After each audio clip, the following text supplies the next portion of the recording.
ഇന്ന് നമ്മൾ എന്നത്തെയും പോലെ തന്നെ ക്ലാസ്സിൽ പോകാൻ വേണ്ടി കാലത്ത് തന്നെ ഇറങ്ങിയിട്ടുണ്ട് കേട്ടോ. ഇന്ന് ഫ്രൈഡേ ആയതുകൊണ്ട് എക്സാമാണ് കേട്ടോ. അപ്പോൾ ആമ്പല്ലൂരൊക്കെ മറ്റേ പാലത്തിൻ്റെ പണി നടക്കുന്നതുകൊണ്ട് ഭയങ്കര ബ്ലോക്കായിരുന്നു റോഡ് ഫുള്ള് കേട്ടോ.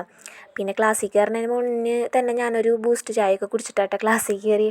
അപ്പോൾ നമ്മുടെ ശില്പേച്ചിയൊക്കെ വന്നിട്ടുണ്ടായിരുന്നു കേട്ടോ.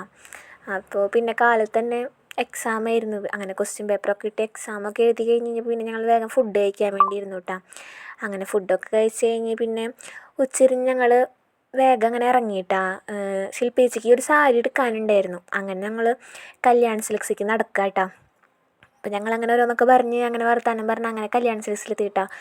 എന്തോരം കളക്ഷൻസാ, ഒരുപാട് സാരികളുണ്ട്. എന്താ പറയുക, നമുക്ക് ഏതെടുത്താലും അത് വേണം ഇത് വേണം അങ്ങനെ തോന്നിപ്പോവും. അത്രയും സൂപ്പറായിരുന്നു സാരികളൊക്കെ കേട്ടോ. പിന്നെ അങ്ങനെ നോക്കിയൊക്കെ കഴിഞ്ഞ് കഴിഞ്ഞപ്പോൾ ഞാൻ അങ്ങനെ ബസ്സിൽ കയറിയിട്ടാ. ബസ്സിൽ ഒടുക്കത്തെ തിരക്കായിരുന്നു. അയ്യോ, കൂട്ടിയോടില്ല നമുക്ക് ഇരിക്കാൻ വേണ്ടിയിട്ട്. ഒരു ഭാഗം ഫുള്ള് പോയി. അങ്ങനെ ബസ്സിൽ ഇരുന്ന് വരുമ്പോഴാട്ടാ മാധു വിളിച്ചത്. ചിറ്റ എവിടെയാ, ഞാൻ ഇവിടെ ചിറ്റേനെ കാണാൻ വന്നിട്ടുണ്ട് എന്നൊക്കെ പറഞ്ഞു. അപ്പോൾ ഞാൻ 2 ലൈസൊക്കെ മേടിച്ച് അങ്ങനെ വീട്ടിലേക്ക് എത്തിയിട്ടാണ്. അപ്പോൾ ഇതൊക്കെ ആയിട്ട് നമ്മുടെ ഇന്നത്തെ വിശേഷം. അപ്പോൾ എല്ലാവരും സപ്പോർട്ട് ചെയ്യണേ.